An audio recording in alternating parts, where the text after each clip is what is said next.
حلب میں 2.5 لاکھ لوگ محصور۔ حلب میں 3 دن کی عارضی جنگ بندی کے بعد دوبارہ بھاری ہتھیاروں سے حملوں کا آغاز کر دیا گیا ہے۔ بشار الاسد کی افواج اور روسی فوج نے مل کر شام کے اپوزیشن گروپوں کے ٹھکانوں پر شدید حملے کیے ہیں۔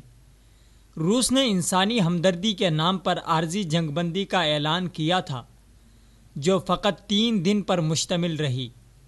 3 دن کے بعد دوبارہ بمباری سے عام شامی عوام کو شدید نقصان پہنچا ہے۔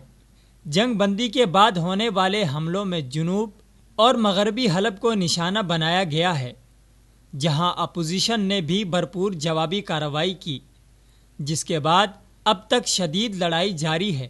حلب کے مقامی افراد اور شام میں انسانی حقوق پر نظر رکھنے والی تنظیم کے مطابق روس اور شامی افواج کی جانب سے حلب میں بمباری اور سنائپر حملے کیے گئے ہیں، جس میں عام لوگوں کو بھی نشانہ بنایا گیا ہے۔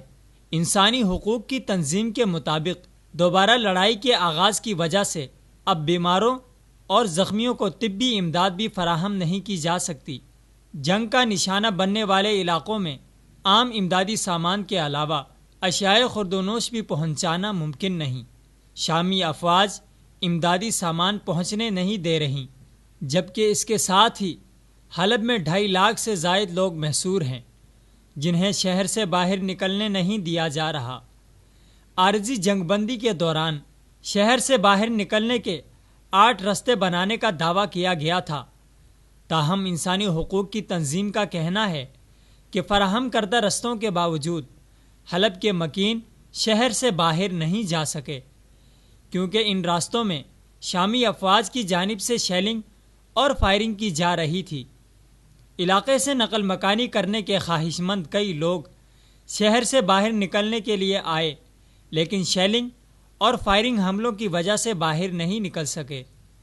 انسانی حقوق کی تنظیموں کے اعداد و شمار کے مطابق حالیہ شروع کیے گئے حملوں میں چند ماہ کے دوران حلب میں 2700 سے زائد افراد جاں بحق ہو چکے ہیں، جبکہ زخمیوں کی تعداد ہزاروں میں ہے۔ دوسری جانب شہر میں لڑائی کی وجہ سے 2.5 لاکھ افراد محصور ہیں، جو محاصرے کی وجہ سے کئی عرصے تک فاقوں کا شکار رہتے ہیں۔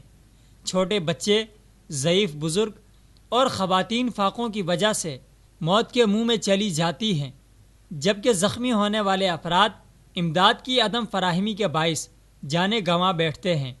یاد رہے کہ حلب شہر شامی فوج اور اپوزیشن کی نمائندہ جماعت جیش الحر اور دوسرے باغیوں کے قبضے میں ہے۔ شہر کا مغربی حصہ اسدی فوج کے قبضے میں ہے، جبکہ مشرقی حلب شامی اپوزیشن کے کنٹرول میں ہے۔ روس اور شامی فوج مل کر مشرقی حلب کو اپوزیشن گروہوں سے چھڑوانے کے لیے سرتوڑ کوششوں میں مگن ہیں، جس کے دوران ہزاروں افراد کی جانیں لی گئیں۔ یاد رہے کہ حلب کا محاصرہ چند ماہ قبل اپوزیشن جنگجوؤں کی جانب سے توڑا گیا تھا، جس کے بعد انسانی حقوق کی تنظیمیں امدادی سامان لے کر حلب کے شہریوں کی امداد کے لیے پہنچ رہی تھیں، لیکن حلب پہنچنے سے قبل ہی رستے میں امدادی سامان کو شامی افواج نے نشانہ بنایا، جس سے امدادی سامان سے لدے 20 کنٹینرز تباہ ہو گئے۔ یوں شامی ظالم افواج نے حلب کے مسلمانوں کے قتل عام کے بعد ان تک اشیاء خوردونوش بھی پہنچانا ناکام بنایا، جو سراسر انسانیت دشمنی اور سفاکیت ہے۔